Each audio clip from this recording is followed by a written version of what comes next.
अब आपके final board परीक्षा में बस कुछ ही दिन का समय शेष रह गया है। ऐसे में बहुत सारे स्टूडेंट बहुत ज़्यादा परेशान हैं कि सर कहीं से गेस क्वेश्चन मिल जाए, कहीं से हमें ऐसा क्वेश्चन मिल जाए जो कि सीधे सीधे बोर्ड एग्जाम में पूछे जाएं। तो यदि आप लोग ऐसा सोच रहे हैं तो आज का यह वीडियो आप सभी स्टूडेंट के लिए बहुत ज़्यादा महत्वपूर्ण होने वाला है, क्योंकि आज के इस वीडियो में हम आपको जितने सारे भी क्वेश्चन बताएंगे यह सारे क्वेश्चन आपके बोर्ड परीक्षा में सीधे सीधे पूछे जा सकते हैं। तो यदि आप लोग इस वीडियो को शुरू से लेकर के अंत तक देख लेते हैं तो फिर विज्ञान के परीक्षा में आपसे एक भी ऑब्जेक्टिव क्वेश्चन नहीं छूटेगा। तो इसलिए आप सभी स्टूडेंट इस वीडियो को शुरू से लेकर के अंत तक जरूर देखिएगा। तो चलिए बिना समय गवाए हम शुरू करते हैं, लेकिन इसके पहले हम आपको बता दें कि यदि आप लोग चैनल पर नए हैं तो चैनल को जरूर सब्सक्राइब कर लीजिएगा, ताकि आगे के भी हर एक वीडियो का नोटिफिकेशन आपको मिल सके। और साथ ही साथ यदि आप लोग अभी तक वीडियो को लाइक नहीं किए हैं तो लाइक कर लीजिए। तो चलिए हम लोग पहले नंबर क्वेश्चन से शुरू करेंगे, लेकिन इसके पहले हम आपको एक महत्वपूर्ण सूचना बता दें कि अब प्रतिदिन सुबह में 7 बजे से, टाइम आप लोग ध्यान रखिएगा, प्रतिदिन सुबह में 7 बजे आप लोगों का हर एक सब्जेक्ट का लाइव टेस्ट लिया जाएगा। तो आप सभी स्टूडेंट सुबह में 7 बजे टारगेट बोर्ड चैनल के साथ जुड़ जाइएगा और लाइव टेस्ट दीजिएगा। यहां पर सभी ऐसे क्वेश्चन हम कराएंगे जो कि आपके परीक्षा में पूछे जाएंगे। तो यदि आप लोग चाहते हैं कि पूरा ऑब्जेक्टिव क्वेश्चन बने परीक्षा में, तो आप लोग सुबह में 7 बजे और शाम में 7 बजे दोनों टाइम हर एक सब्जेक्ट का क्लास जरूर करिएगा। इसके अलावा दोपहर में 11 बजे इंग्लिश का क्लास चलता है और रात में 8 बजे मैथ का क्लास चलता है, उसमें भी आप लोग जरूर ज्वाइन होइएगा। तो चलिए सबसे पहला नंबर क्वेश्चन हम लोग देखते हैं। तो सबसे पहला नंबर क्वेश्चन कह रहा है कि प्रकाशीय माध्यम कितने प्रकार के होते हैं। बहुत ही ज्यादा महत्वपूर्ण क्वेश्चन है। तो पहला का सही जवाब हो जाएगा कि प्रकाशीय माध्यम 3 प्रकार के होते हैं। तो पहला का सी नंबर ऑप्शन सही जवाब हो जाएगा। चलिए दूसरा नंबर क्वेश्चन, तारों के टिमटिमाने का कारण क्या है। दूसरा नंबर क्वेश्चन जो कि बहुत ही ज्यादा महत्वपूर्ण है। तो यदि आप लोग क्वेश्चन का आंसर जानते हैं तो नीचे कमेंट में या फिर लाइव चैट में मेरे साथ साथ आप लोग बताते चलिएगा कि पहला का कौन सा ऑप्शन सही होगा, दूसरा का कौन सा ऑप्शन सही होगा। इस प्रकार से कुल 80 क्वेश्चन बताएंगे और 80 क्वेश्चन का जवाब आपको नीचे बताना है। तो चलिए दूसरा नंबर क्वेश्चन, तारों के टिमटिमाने का कारण क्या है। तो दूसरा का सही जवाब हो जाएगा वायुमंडलीय अपवर्तन। तो दूसरा का सी नंबर ऑप्शन सही जवाब होगा। चलिए तीसरा नंबर क्वेश्चन, अमीटर का प्रतिरोध होता है। अमीटर का प्रतिरोध छोटा होता है कि बड़ा होता है कि बहुत छोटा, कि इनमें से कोई नहीं। तो तीसरा का सही जवाब हो जाएगा कि अमीटर का प्रतिरोध बहुत छोटा होता है। तीसरा का सी नंबर ऑप्शन सही जवाब होगा। अब हम लोग चौथा नंबर क्वेश्चन देखते हैं। कह रहा है कि खिलौनों में किस सेल का उपयोग होता है। यहाँ पर नहीं को नहीं कर देना है, यानी कि जो यहाँ पर नहीं है इसको हटा देना है। तो बताइए चौथा नंबर क्वेश्चन, खिलौनों में किस सेल का उपयोग होता है। तो चौथा का सही जवाब हो जाएगा कि खिलौनों में सूखा सेल का उपयोग होता है। चौथा का ए नंबर ऑप्शन सही जवाब होगा। चलिए पांचवा नंबर क्वेश्चन, पांचवा नंबर क्वेश्चन का सही जवाब क्या होगा आप लोग जल्दी से नीचे कमेंट में बताइए। कार्य करने की क्षमता को क्या कहते हैं।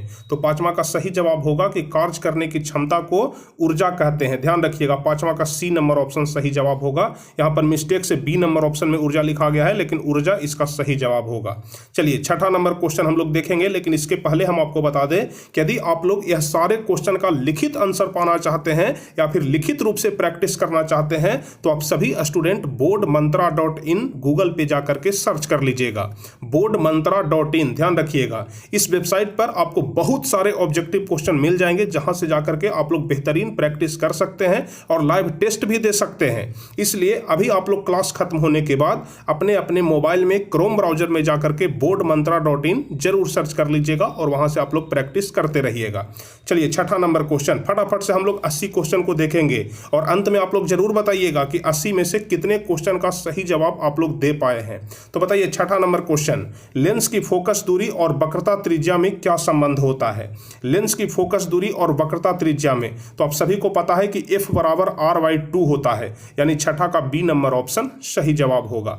चलिए सातवां नंबर क्वेश्चन, निम्न में किस माध्यम का अपवर्तनांक अधिक है। तो सातवां का सही जवाब हो जाएगा कि हीरा का अपवर्तनांक सबसे ज्यादा होता है। तो सातवां का डी नंबर ऑप्शन सही जवाब होगा। चलिए आठवां नंबर क्वेश्चन, सामान्य दृष्टि के लिए सुस्पष्ट दृष्टि की अल्पतम दूरी क्या होती है। तो आप सभी लोगों को पता है कि सामान्य दृष्टि के लिए जो सुस्पष्ट दृष्टि की अल्पतम दूरी है वह 25 सेंटीमीटर, यानी आठवां का बी नंबर ऑप्शन सही जवाब होगा। चलिए नौवां नंबर क्वेश्चन, कह रहा है कि श्वेत प्रकाश का कौन सा रंग किसी प्रिज्म से गुजरने के बाद सबसे कम झुकता है? तो 9वां का सही जवाब हो जाएगा लाल रंग। ध्यान रखिएगा, लाल रंग सबसे कम झुकता है। चलिए 10वां नंबर क्वेश्चन, निकट दृष्टि दोष को किस लेंस के द्वारा संशोधित किया जा सकता है? तो 10 का सही जवाब हो जाएगा निकट को अवतल लेंस के द्वारा संशोधित किया जाता है। तो 10 का ए नंबर ऑप्शन सही जवाब होगा। चलिए 11 नंबर क्वेश्चन, कह रहा है कि वैद्युत प्रतिरोधकता निर्भर करता है, वैद्युत प्रतिरोधकता किस बात पर निर्भर करता है? तो 11 का सही जवाब कौन सा होगा? तो 11 का डी नंबर ऑप्शन सही जवाब हो जाएगा कि वैद्युत प्रतिरोधकता इनमें से सभी पर निर्भर करता है, यानी कि चालक की लंबाई पर, चालक की अनुप्रस्थ काट के क्षेत्रफल पर और चालक के पदार्थ की प्रकृति पर, यानी 11 का डी नंबर ऑप्शन सही जवाब होगा। चलिए 12 नंबर क्वेश्चन बताइए, विद्युत शक्ति का एसआई मात्रक क्या होता है? तो 12 नंबर क्वेश्चन, इसका सही जवाब क्या होगा? तो 12 का सही जवाब हो जाएगा कि विद्युत शक्ति का एसआई मात्रक वाट होता है। 12 का ए नंबर ऑप्शन सही जवाब होगा। चलिए 13 नंबर क्वेश्चन, 1 यूनिट विद्युत ऊर्जा का मान क्या होता है? 13 नंबर क्वेश्चन, कौन सा जवाब सही होगा? तो 13 का सही जवाब हो जाएगा कि 1 यूनिट विद्युत ऊर्जा का मान 3.6 गुने 10 के पावर 6 जूल होता है, यानी 13 का डी नंबर ऑप्शन सही जवाब होगा। चलिए 14 नंबर क्वेश्चन, निम्न में कौन सा कथन सत्य नहीं है? देखिए यहां पर कह रहा है कि कौन सा कथन सत्य नहीं है, तो आप लोगों को चारों कथन को पढ़ लेना है और चारों कथन को पढ़ने के बाद आपको यह फैसला लेना है कि कौन सा कथन सत्य है और कौन सा कथन सत्य नहीं है। तो यहां पर जो डी नंबर कथन है, ध्यान से आप लोग देखिए, कह रहा है कि हरे विद्युत रोधन वाला तार प्रायः विद्युन्मय तार होता है। आप सभी लोगों को हम पढ़ाए हैं कि लाल रंग का जो तार होता है वह विद्युन्मय तार होता है, लेकिन यहां पर क्या कह रहा है कि हरे रंग वाला, यानी कि डी नंबर ऑप्शन जो है वह सत्य नहीं है, यानी 14 का डी नंबर ऑप्शन सही जवाब होगा। चलिए 15 नंबर क्वेश्चन बताइए, कह रहा है कि फ्लेमिंग के वाम हस्त नियम में बायां हाथ का मध्यमा संकेत करती है। बायां हाथ का मध्यमा किस बात का संकेत करती है? तो 15 का सही जवाब हो जाएगा सी नंबर ऑप्शन, चालक में प्रवाहित विद्युत धारा की दिशा को संकेत करती है। 15 का सी नंबर ऑप्शन सही जवाब होगा। चलिए 16 नंबर क्वेश्चन बताइए, चुंबक के भीतर चुंबकीय क्षेत्र रेखाओं की दिशा क्या होती है? तो 16 का सही जवाब हो जाएगा कि चुंबक के भीतर चुंबकीय क्षेत्र रेखाओं की जो दिशा होती है वह उत्तर ध्रुव से दक्षिण ध्रुव की ओर होती है। 16 का ए नंबर ऑप्शन सही जवाब होगा। चलिए 17 नंबर क्वेश्चन, नाभिकीय ऊर्जा का स्रोत निम्न में कौन सा है? तो 17 का सही जवाब हो जाएगा यूरेनियम। नाभिकीय ऊर्जा का स्रोत कौन सा है? तो यूरेनियम है। 17 का ए नंबर ऑप्शन सही जवाब होगा। अब चलिए 18 नंबर क्वेश्चन हम लोग देखेंगे। इसी तरह से आप लोग 80 क्वेश्चन को जरूर कंप्लीट करिएगा, क्योंकि जितने सारे भी क्वेश्चन हैं सारे क्वेश्चन आप लोगों के लिए बहुत बहुत ज़्यादा महत्वपूर्ण है। एक क्वेश्चन को भी अगर आप लोग छोड़ते हैं तो आप लोग बहुत ज़्यादा पछताइएगा, क्योंकि एक क्वेश्चन 1 नंबर का होता है और 1 नंबर का वैल्यू बहुत ज़्यादा होता है। अगर किसी स्टूडेंट का 79 नंबर आता है तब उसे पता चलता है कि 1 नंबर का क्या वैल्यू है, क्योंकि उसे लगता है कि अगर 1 नंबर और बढ़ जाता तो हमारा 80 नंबर हो जाता। उस समय 1 नंबर का वैल्यू पता चलता है। इसलिए एक एक नंबर के वैल्यू को समझिए और हर एक नंबर पर आप लोग ध्यान दीजिए। तो चलिए 18 नंबर क्वेश्चन, वैज्ञानिक आंद्रे मैरी एम्पियर किस देश से संबंधित है? तो 18 का सही जवाब हो जाएगा बी नंबर ऑप्शन, फ्रांस से। ध्यान रखिएगा, आंद्रे मैरी एम्पियर किस देश से संबंधित है? तो फ्रांस। 18 का बी नंबर ऑप्शन। चलिए 19वां नंबर क्वेश्चन, कह रहा है कि पवनों का देश कहा जाता है। बताइए जल्दी से, पवनों का देश किस देश को कहा जाता है? तो 19 का सही जवाब हो जाएगा डेनमार्क। 19 का सी नंबर ऑप्शन सही जवाब होगा। चलिए 21वां नंबर क्वेश्चन, 19 के बाद 20 नंबर क्वेश्चन होना चाहिए, 21 नंबर क्वेश्चन छूट गया है।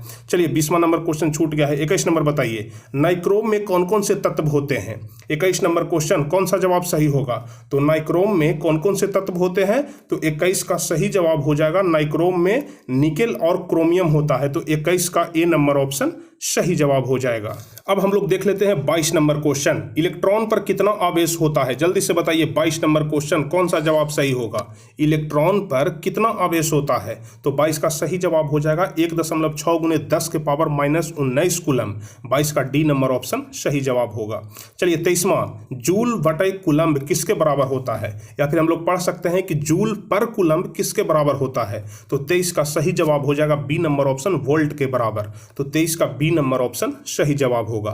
चलिए 24 नंबर क्वेश्चन, विभवांतर का एसआई मात्रक क्या होता है? तो 24 का सही जवाब हो जाएगा बोल्ट। विभवांतर का एसआई मात्रक बोल्ट होता है। चलिए 25 नंबर क्वेश्चन, विभवांतर मापने वाले यंत्र को क्या कहते हैं? 25वां नंबर क्वेश्चन, कौन सा जवाब सही होगा? तो विभवांतर मापने वाले यंत्र को हम लोग वोल्ट मीटर बोलते हैं, ध्यान रखिएगा। विद्युत धारा मापने वाले यंत्र को आमीटर बोलते हैं और विभवांतर मापने वाले यंत्र को वोल्ट मीटर बोलते हैं। तो 25 का डी नंबर ऑप्शन। चलिए 26 नंबर क्वेश्चन, ऊर्जा का SI मात्रक क्या होता है? तो 26 का सही जवाब क्या होगा? आप लोग जल्दी से कमेंट करके बताइए 26 नंबर क्वेश्चन का कौन सा जवाब सही होगा? ऊर्जा का SI मात्रक। तो ऊर्जा का SI मात्रक क्या होता है? जूल होता है, ध्यान रखिएगा। 26 का डी नंबर ऑप्शन सही जवाब हो जाएगा। चलिए 27 नंबर क्वेश्चन हम लोग देखते हैं, समतल दर्पण द्वारा बना प्रतिबिंब हमेशा कैसा होता है? तो 27 का सही जवाब हो जाएगा कि समतल दर्पण द्वारा बना प्रतिबिंब हमेशा काल्पनिक होता है। 27 का बी नंबर ऑप्शन सही होगा। चलिए 28 नंबर क्वेश्चन, जिप्सम का रासायनिक सूत्र क्या होता है? बहुत ज्यादा महत्वपूर्ण क्वेश्चन, इस बार के परीक्षा में हर हाल यह क्वेश्चन पूछा जाएगा कि जिप्सम का रासायनिक सूत्र। तो जिप्सम का रासायनिक सूत्र आप लोग रट जाइए एकदम से। तो बताइए जल्दी से 28 नंबर क्वेश्चन, जिप्सम का रासायनिक सूत्र क्या होता है? तो बी नंबर ऑप्शन सही होगा, CaSO4 × 2H2O। 28 का बी नंबर ऑप्शन सही जवाब हो जाएगा। चलिए 29 नंबर क्वेश्चन कह रहा है कि क्लोरीन की परमाणु संख्या कितनी होती है? क्लोरीन की परमाणु संख्या, आप लोग परमाणु संख्या जरूर याद कर लीजिएगा क्योंकि प्रत्येक वर्ष परीक्षा में परमाणु संख्या पूछा ही जाता है। तो जितने सारे भी तत्व हैं उसमें से कुछ खास तत्व जो कि ज्यादा महत्वपूर्ण है उनका परमाणु संख्या और 12वीं कक्षा में कितने इलेक्ट्रॉन होते हैं, इसे आप लोग जरूर रट जाइएगा, याद कर लीजिएगा, चाहे जैसे भी हो जाए लेकिन उसको दिमाग में अटा लेना है। चलिए जल्दी से 29 नंबर क्वेश्चन जल्दी से बताइए, क्लोरीन की परमाणु संख्या 17। 29 का डी नंबर ऑप्शन सही जवाब होगा। चलिए 30वां नंबर क्वेश्चन बताइए, सामान्यतः एथेनॉल को क्या कहा जाता है? तो 30 का सही जवाब होगा कि सामान्यतः एथेनॉल को अल्कोहल कहा जाता है। तो 30 का ए नंबर ऑप्शन सही जवाब होगा। चलिए 31 नंबर क्वेश्चन, कली चूना का रासायनिक सूत्र क्या होता है? तो कली चूना का रासायनिक सूत्र क्या होता है? कैल्शियम ऑक्साइड इसका रासायनिक नाम होता है और कैल्शियम ऑक्साइड यानी कि CaO। तो 31 का सी नंबर ऑप्शन, यहां पर सी नंबर ऑप्शन CaO आप लोग ध्यान रखिएगा। चलिए अगला नंबर क्वेश्चन 32, जल के वैद्युत अपघटन में कैथोड पर कौन सा गैस मुक्त होता है? जब जल का वैद्युत अपघटन करते हैं तो कैथोड पर कौन सा गैस मुक्त होता है? तो 32 का सही जवाब हो जाएगा कैथोड पर हाइड्रोजन गैस और एनोड पर ऑक्सीजन गैस, आप लोग ध्यान रखिएगा। चलिए 33 नंबर क्वेश्चन, बेकिंग सोडा का रासायनिक सूत्र। बेकिंग सोडा का रासायनिक सूत्र क्या होता है? तो 33 का सही जवाब हो जाएगा NaHCO3। 33 का ए नंबर ऑप्शन सही जवाब होगा।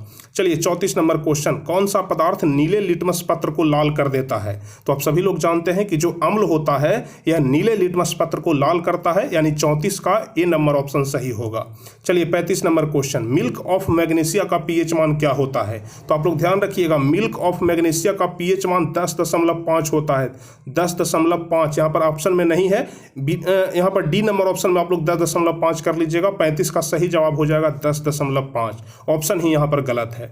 चलिए 36 नंबर क्वेश्चन, निम्न में कौन सा अधातु चमकीला है?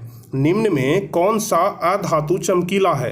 तो 36 का सही जवाब हो जाएगा ए नंबर ऑप्शन आयोडीन। ध्यान रखिएगा, आयोडीन एक ऐसा अधातु है जो कि चमकीला होता है। चलिए 37 नंबर क्वेश्चन, निम्न में कौन सा धातु अत्यधिक अविक्रियाशील है? तो सोडियम यहां पर सबसे ज्यादा अविक्रियाशील है, तो 37 का बी नंबर ऑप्शन सही जवाब होगा। अब चलिए 38 नंबर क्वेश्चन, ऑक्सीजन परमाणु के 12वीं कक्षा में इलेक्ट्रॉनों की संख्या कितनी होती है? तो आप सभी लोग जानते हैं कि ऑक्सीजन का परमाणु संख्या कितना होता है? 8 होता है। तो पहली कक्षा में 2 इलेक्ट्रॉन, तो दूसरी कक्षा में क्या हो जाएगा? 6 हो जाएगा, यानी 38 का बी नंबर ऑप्शन सही जवाब होगा। चलिए 39 नंबर क्वेश्चन, ब्यूटेनॉन एक कार्बनिक यौगिक है जिसका प्रक्रियात्मक समूह होता है। जल्दी से बताइए 39 का कौन सा जवाब सही होगा? तो इसका सही जवाब हो जाएगा कि ब्यूटेन का प्रक्रियात्मक समूह कीटोन होता है। तो 39 का सी नंबर ऑप्शन सही जवाब होगा।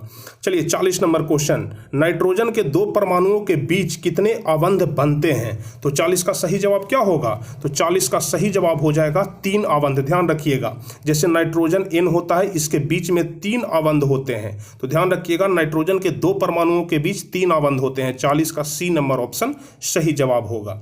चलिए 41 नंबर क्वेश्चन, एल्कीन का सामान्य सूत्र क्या होता है? एल्कीन का सामान्य सूत्र, तो 41 का सही जवाब हो जाएगा, एल्कीन का सामान्य सूत्र होता है CnH2n। ध्यान रखिएगा, CnH2n। तो 41 का बी नंबर ऑप्शन सही होगा। चलिए 42 नंबर क्वेश्चन, आधुनिक आवर्त सारणी में आवर्तों की संख्या कितनी होती है? तो 42 का सही जवाब हो जाएगा 7। ध्यान रखिएगा, आधुनिक आवर्त सारणी में कुल 7 आवर्त तत्व होते हैं। चलिए 43 नंबर क्वेश्चन, समूह में ऊपर से नीचे जाने पर परमाणु आकार में क्या परिवर्तन होता है? तो 43 का सही जवाब क्या होगा, जल्दी से आप लोग बताइए, बहुत ज्यादा महत्वपूर्ण क्वेश्चन है और इसी तरह के क्वेश्चन आपके परीक्षा में पूछे जाएंगे। तो समूह में ऊपर से नीचे जाने पर परमाणु संख्या में क्या परिवर्तन होता है? परमाणु साइज बढ़ता है कि घटता है, कि परमाणु साइज अपरिवर्तित रहता है, कि इनमें से कोई नहीं? 43 का सही जवाब हो जाएगा परमाणु साइज बढ़ता है। 43 का ए नंबर ऑप्शन सही होगा। चलिए 44 नंबर क्वेश्चन, इनमें कौन अधातु तरल अवस्था में होता है? तो 44 का सही जवाब हो जाएगा ब्रोमीन। ब्रोमीन एक ऐसा अधातु है जो कि द्रव अवस्था या फिर कह सकते हैं कि तरल अवस्था में होता है। 44 का बी नंबर ऑप्शन सही होगा। चलिए 45 नंबर क्वेश्चन, कार्बन की परमाणु संख्या कितनी होती है? हम आपको बार बार बोल रहे हैं कि परमाणु संख्या आप लोग जरूर याद कर लीजिएगा, क्योंकि परमाणु संख्या प्रत्येक वर्ष एग्जाम में 1-2 नंबर का पूछा ही जाता है। 1-2 क्वेश्चन ऐसा जरूर रहेगा जिसमें परमाणु संख्या पूछेगा, इसलिए आप लोग परमाणु संख्या जरूर याद कर लीजिएगा। तो बताइए जल्दी से 45 नंबर क्वेश्चन कौन सा जवाब सही होगा? तो आप सभी लोगों को पता होगा कि कार्बन की परमाणु संख्या 6 होता है, यानी 45 का सी नंबर ऑप्शन सही जवाब होगा। चलिए 46 number question, Pb plus CuCl2, तो Pb प्लस CuCl2 से बन रहा है P6Cl2 प्लस Cu, और पूछ रहा है कि यह जो ऊपर में अभिक्रिया दिया गया है यह कौन सा अभिक्रिया है? जल्दी से बताइए आप लोग। तो यहाँ पर आप लोगों को देखते के साथ पता चल गया होगा कि Cu को यहाँ पर विस्थापित कर दिया, तो अब आप लोग अंदाजा लगा सकते हैं कि 46 का सही जवाब कौन सा होगा? विस्थापन अभिक्रिया। हम आपको अभिक्रिया पहचानने के लिए बताए थे कि जैसे ही किसी एक तत्व को विस्थापित कर देता है तो उसे हम लोग विस्थापन अभिक्रिया बोलते हैं। तो देख रहे हैं कि यहाँ पर जो Cu है वह Cl के साथ में है, लेकिन जब इस तरफ आता है तो Cu अलग हो जा रहा है, यानी कि विस्थापित हो जा रहा है, तो इसलिए यह विस्थापन अभिक्रिया हो जाएगा। चलिए 47 नंबर क्वेश्चन, लोहा से जिंक को लेपित करने की क्रिया को क्या कहते हैं? लोहा से जिंक को लेपित करने की क्रिया को क्या कहते हैं? गैल्वनीकरण कहते हैं। 47 का बी नंबर ऑप्शन सही होगा। चलिए 48 नंबर क्वेश्चन, जस्ता तथा तनु हाइड्रोक्लोरिक अम्ल की अभिक्रिया के फलस्वरूप निम्न में कौन सा गैस बनता है? तो 48 का सही जवाब हो जाएगा हाइड्रोजन गैस। 48 का सी नंबर ऑप्शन सही जवाब होगा। चलिए 49 नंबर क्वेश्चन, निम्नलिखित में कौन अधिक अभिक्रियाशील है? यहाँ पर जो 4 ऑप्शन दिया गया है इसमें सबसे ज्यादा अभिक्रियाशील कौन है? तो 49 का सही जवाब हो जाएगा Cu। 49 का ए नंबर ऑप्शन सही जवाब होगा। चलिए 50वां नंबर क्वेश्चन, निम्न में से कौन अधातु है? यहाँ पर जो 4 ऑप्शन दिया गया है इसमें से अधातु कौन है? तो 50 का बी नंबर ऑप्शन सही जवाब हो जाएगा कार्बन। चलिए 51वां नंबर क्वेश्चन, जल्दी से बताइए, कैल्शियम की परमाणु संख्या कितनी होती है? कैल्शियम का संकेत क्या होता है? Ca होता है, और कैल्शियम की परमाणु संख्या तो आप लोग ध्यान रखिएगा 20 होता है। कैल्शियम का परमाणु संख्या 20 होता है, इसलिए बहुत सारे प्रश्न हम आपको परमाणु संख्या वाले बता रहे हैं ताकि आपको याद हो जाए और परीक्षा में न छूटे। चलिए 52 नंबर क्वेश्चन, सिलिका क्या है? जल्दी से बताइए, बहुत ज्यादा महत्वपूर्ण क्वेश्चन है, VVI क्वेश्चन है, वेरी वेरी इंपॉर्टेंट। सिलिका क्या है? 52 नंबर क्वेश्चन। तो सिलिका क्या है? तो आप सभी लोग ध्यान रखिएगा, सिलिका न तो धातु है, न अधातु है, न उपधातु है, यानी कि डी नंबर हो जाएगा, इनमें से कोई नहीं। 52 का डी नंबर ऑप्शन। चलिए अगला नंबर क्वेश्चन 53, नाइट्रोजन अणु में कितने सहसंयोजक बंधन होते हैं? तो 53 नंबर क्वेश्चन सही जवाब हो जाएगा 3। ध्यान रखिएगा, नाइट्रोजन में 3 सहसंयोजक बंधन होते हैं। 54 नंबर क्वेश्चन, संगमरमर का रासायनिक सूत्र क्या होता है? तो 54 का सही जवाब हो जाएगा CaCO3। 54 का ए नंबर ऑप्शन सही होगा। चलिए 55 नंबर क्वेश्चन, कौन सा एंजाइम इमल्सीकृत वसा का पाचन करता है? तो 55 का सही जवाब हो जाएगा ट्रिप्सिन। ध्यान रखिएगा, जो ट्रिप्सिन नामक एंजाइम होता है वह इमल्सीकृत वसा का पाचन करता है। तो 55 का बी नंबर ऑप्शन, ध्यान रखिएगा यहाँ पर बी के जगह पर सी आ गया है, तो ट्रिप्सिन इसका सही जवाब होगा। चलिए 56 नंबर क्वेश्चन, लाल रक्त कणिकाओं को लाल कौन बनाता है? लाल रक्त कणिका जो हमारे शरीर में पाया जाता है, तो लाल रक्त कणिकाओं को लाल कौन बनाता है? तो 56 का सही जवाब हो जाएगा बी नंबर ऑप्शन, लोहा के यौगिक। चलिए 57 नंबर क्वेश्चन, इनमें कौन फल पकाने के लिए प्रयुक्त होते हैं? तो 57 का सही जवाब हो जाएगा एथिलीन। ध्यान रखिएगा, एथिलीन को फल पकाने के लिए हम लोग प्रयोग में करते हैं, जिसको आप लोग बोलचाल की भाषा में कारपेट भी बोलते हैं। चलिए 58 नंबर क्वेश्चन, वह प्रक्रम जिसके द्वारा जीव अपने जैसे संतानों को उत्पत्ति करते हैं उसे क्या कहते हैं? तो उस प्रक्रम को हम लोग जनन बोलते हैं। तो 58 का ए नंबर ऑप्शन सही जवाब हो जाएगा। चलिए 59 नंबर क्वेश्चन, सामान्यतः प्रकुंचन रक्तदाब क्या होता है? सामान्यतः जो प्रकुंचन रक्तदाब यानी कि जो ब्लड प्रेशर होता है वह कितना होता है? तो आप सभी लोग जानते हैं कि ब्लड प्रेशर 120/80 होता है। तो अगर 120/80 ऑप्शन में नहीं है तो सिर्फ हम लोग 120 mm मानेंगे, यानी 59 का सी नंबर ऑप्शन सही जवाब हो जाएगा। चलिए 60 नंबर क्वेश्चन, पत्तियों में प्रकाश संश्लेषण द्वारा बना भोजन पादप के अन्य भागों में किसके द्वारा भेजा जाता है? तो इसका सही जवाब हो जाएगा फ्लोएम के द्वारा। हम आपको बताए थे कि जल का वहन जो होता है यानी कि जो पानी का वहन होता है पूरे पौधों में या फिर पूरे पेड़ में नीचे से ऊपर तक, वह जाइलम के द्वारा होता है, लेकिन भोजन का वहन फ्लोएम के द्वारा होता है। तो जाइलम और फ्लोएम का कार्य मुख्य रूप से हम आपको समझा दिए थे, आप लोग याद कर लीजिएगा। चलिए 61 नंबर क्वेश्चन, उस पौधे का नाम बताएं जो कलम द्वारा कायिक प्रवर्धन को प्रदर्शित करता है। तो 61 का सही जवाब क्या होगा? तो 61 का बी नंबर ऑप्शन सही जवाब हो जाएगा गुलाब, ध्यान रखिएगा। चलिए 62 नंबर क्वेश्चन, काला जार बीमारी किस रोग जनक के कारण होता है?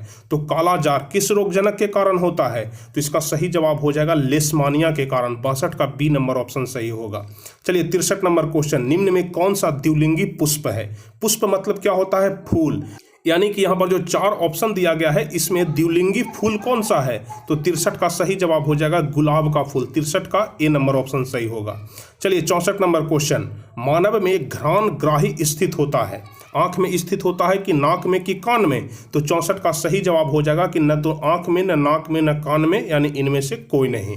चलिए 65 नंबर क्वेश्चन हम लोग देख लेते हैं, हमारे शरीर की सभी ऐच्छिक क्रियाओं को नियंत्रित कौन करता है? तो जल्दी से बताइए 65 नंबर क्वेश्चन, तो इसका सही जवाब हो जाएगा अनुमस्तिष्क। हमारे शरीर में जितने सारे भी ऐच्छिक क्रिया होते हैं उसे नियंत्रित कौन करता है? तो अनुमस्तिष्क करता है। अब चलिए 66 नंबर क्वेश्चन कह रहा है कि जंतुओं में वृद्धि हार्मोन स्रावित होता है। बताइए जल्दी से कहां से वृद्धि हार्मोन स्रावित होता है? तो 66 का सही जवाब हो जाएगा पीयूष ग्रंथि से, ध्यान रखिएगा 66 का ए नंबर ऑप्शन सही होगा। चलिए 67 नंबर क्वेश्चन, आनुवांशिकता का सिद्धांत किसने प्रतिपादित किया? तो 67 का सही जवाब हो जाएगा मेंडल ने, 67 का ए नंबर ऑप्शन सही जवाब हो जाएगा। चलिए 68 नंबर क्वेश्चन, स्त्रियों में लिंग गुणसूत्र होते हैं, स्त्रियों में लिंग गुणसूत्र XX होते हैं, तो 68 का बी नंबर ऑप्शन सही होगा। अगर पुरुष में पूछा जाए तो XY होता है, तो 68 का बी नंबर ऑप्शन सही जवाब हो जाएगा। चलिए 69 नंबर क्वेश्चन, निम्न में कौन जैव निम्नीकरणीय कचरा है? तो 69 का सही जवाब हो जाएगा टिश्यू पेपर, ध्यान रखिएगा टिश्यू पेपर जैव निम्नीकरणीय कचरा है। चलिए 70 नंबर क्वेश्चन, निषेचन क्रिया के पश्चात युग्मनज में क्या बनता है? तो 70 का सही जवाब क्या होगा? भ्रूण बनता है, 70 का बी नंबर ऑप्शन सही जवाब हो जाएगा। चलिए 71 नंबर क्वेश्चन बताइए, अवशेषी अंग का उदाहरण है? तो 71 का सही जवाब हो जाएगा इनमें से सभी। अवशेषी अंग का उदाहरण कर्ण पल्लव की पेशियां भी है, पुच्छ कशेरुकाएं भी है और निषेचन पटल भी है, यानी 71 का डी नंबर ऑप्शन सही होगा। चलिए 72 नंबर क्वेश्चन, एक आहार श्रृंखला में शाकाहारी से निर्माण होता है, तो 72 का सही जवाब क्या होगा? 72 का बी नंबर ऑप्शन सही होगा, द्वितीय पोषी स्तर का, तो 72 का बी नंबर ऑप्शन सही होगा। चलिए बस कुछ ही क्वेश्चन अब शेष बच गया है जिसे हम लोग कंप्लीट कर लेंगे, क्योंकि हर एक क्वेश्चन बहुत ज्यादा महत्वपूर्ण है। तो 73 नंबर क्वेश्चन बताइए, मैग्नीशियम पाया जाता है, मैग्नीशियम कहाँ पाया जाता है? तो 73 का सही जवाब हो जाएगा क्लोरोफिल में, 73 का ए नंबर ऑप्शन सही होगा। चलिए 74 नंबर क्वेश्चन, मनुष्य में प्रमुख उत्सर्जी अंग है, मनुष्य में प्रमुख उत्सर्जी अंग कौन है? तो 74 का सही जवाब हो जाएगा ब्रिक, ध्यान रखिएगा ब्रिक एक प्रमुख उत्सर्जी अंग है। चलिए 75 नंबर क्वेश्चन बताइए, खुला परिसंचरण तंत्र पाया जाता है, खुला परिसंचरण तंत्र कॉकरोच में पाया जाता है जिसको आप लोग तिलचट्टा बोलते हैं, तो 75 का सी नंबर ऑप्शन सही जवाब हो जाएगा। अब चलिए 76 नंबर क्वेश्चन, इंसुलिन नामक हार्मोन की कमी से कौन सा रोग उत्पन्न होता है? तो 76 का सही जवाब हो जाएगा मधुमेह, ध्यान रखिएगा मधुमेह जिसको आप लोग चिनिया बीमारी भी बोलते हैं, तो चिनिया रोग इंसुलिन के कमी के कारण ही होता है, यानी 76 का बी नंबर ऑप्शन सही होगा। चलिए 77 नंबर क्वेश्चन, तंत्रिका तंतु की उत्पत्ति किस प्राथमिक ऊतक द्वारा होता है? तो 77 का सही जवाब क्या होगा? तो ध्यान रखिएगा 77 का सही जवाब हो जाएगा इंडोडर्म के कारण, 77 का सी नंबर ऑप्शन सही होगा। चलिए 78 नंबर क्वेश्चन, मनुष्य में ब्रिक एक तंत्र का भाग है जो किस चीज से संबंधित होता है? तो 78 का सही जवाब हो जाएगा ब्रिक उत्सर्जन से संबंधित होता है। चलिए अगला नंबर क्वेश्चन, दही के जमने में निम्नलिखित कौन सी क्रिया होती है? तो दही के जमने में कौन सी क्रिया होती है? तो ध्यान रखिएगा, किण्वन की क्रिया होती है, किण्वन, यानी 79 का सी नंबर ऑप्शन सही होगा। अब हम लोग सबसे अंतिम क्वेश्चन देखेंगे, 80 नंबर क्वेश्चन, कि मानव मादा में निषेचन होता है। चलिए 80 नंबर क्वेश्चन, सही जवाब कौन सा होगा? मानव मादा में निषेचन किस चीज में होता है? इसका जवाब हम आपको बताएंगे, लेकिन इसके पहले जो भी स्टूडेंट अभी तक वीडियो को लाइक नहीं किए हैं तो कृपया करके जल्दी से आप लोग वीडियो को लाइक कर दीजिए, क्योंकि अब बहुत जल्द हम आप सभी लोगों का नाम लेंगे नीचे कमेंट में जो भी स्टूडेंट सबसे ज्यादा सही किए हैं। तो जल्दी से बताइए, मानव मादा में निषेचन होता है, इसका सही जवाब क्या होगा? और इसके पहले आप लोग वीडियो को जल्दी से लाइक करिए, और जो चैनल को सब्सक्राइब नहीं किए हैं तो जल्दी से चैनल को सब्सक्राइब करिए, क्योंकि अब डेली सुबह में 7 बजे लाइव टेस्ट होने वाला है। जैसे ही लाइव टेस्ट शुरू होगा आपके मोबाइल पर नोटिफिकेशन चला जाएगा कि भाई लाइव टेस्ट शुरू हो गया है, आप लोग जुड़ जाइए। तो इसलिए आप लोग जल्दी से चैनल को सब्सक्राइब कर लीजिए, और यदि आप लोग अभी तक वीडियो को लाइक नहीं किए हैं तो जल्दी से लाइक करिए और 80 नंबर क्वेश्चन का आंसर बताइए। मानव मादा में निषेचन किस चीज में होता है? तो 80 का सही जवाब हो जाएगा फैलोपियन नलिका में। 80 का डी नंबर ऑप्शन सही जवाब हो जाएगा। तो इसी तरह से कुल मिलाकर के 80 क्वेश्चन आपके विज्ञान के परीक्षा में पूछे जाएंगे। आप लोगों का विज्ञान का परीक्षा 18 फरवरी को है। अगर आप लोग सारे क्वेश्चन का सही जवाब दे पा रहे हैं तो 18 फरवरी के दिन विज्ञान के परीक्षा में आप लोगों का बहुत अच्छा अंक आने वाला है, यानी कि आप लोगों का विज्ञान के परीक्षा में कहीं पर किसी प्रकार का कोई दिक्कत नहीं होगा अगर आप लोग एक एक क्वेश्चन का सही जवाब दे पा रहे हैं तो। अगर नहीं दे पा रहे हैं तो और अधिक मेहनत करिए, जितने सारे भी क्लास हमारा होता है उस क्लास में ज्वाइन हो जाइए, प्रैक्टिस करिए। boardmantra.in वेबसाइट पर जाकर के प्रैक्टिस करिए, क्योंकि boardmantra.in वेबसाइट पे बहुत सारा ऑब्जेक्टिव क्वेश्चन दिया गया है, जहां पर जाकर के आप लोग बेहतरीन प्रैक्टिस कर सकते हैं और बेहतरीन तैयारी कर सकते हैं। तो हम उम्मीद करते हैं कि आज का यह वीडियो आप लोगों के लिए बहुत ज़्यादा स्पेशल होगा। इस वीडियो से आप लोगों को बहुत ज़्यादा कुछ सीखने के लिए मिला होगा और आपको पता भी लग गया होगा कि हमारी तैयारी कैसी चल रही है। तो अगर आपको वीडियो अच्छा लगा हो तो जल्दी से आप सभी स्टूडेंट इस वीडियो को लाइक कर दीजिए, और जो भी स्टूडेंट चैनल पर नए हैं, चैनल को अभी तक सब्सक्राइब नहीं किए हैं तो चैनल को सब्सक्राइब कर लीजिए, ताकि आगे के भी हर एक वीडियो का नोटिफिकेशन आपको मिलते रहे। तो चलिए फिर मिलते हैं अगले क्लास में, तब तक के लिए जय हिंद, धन्यवाद।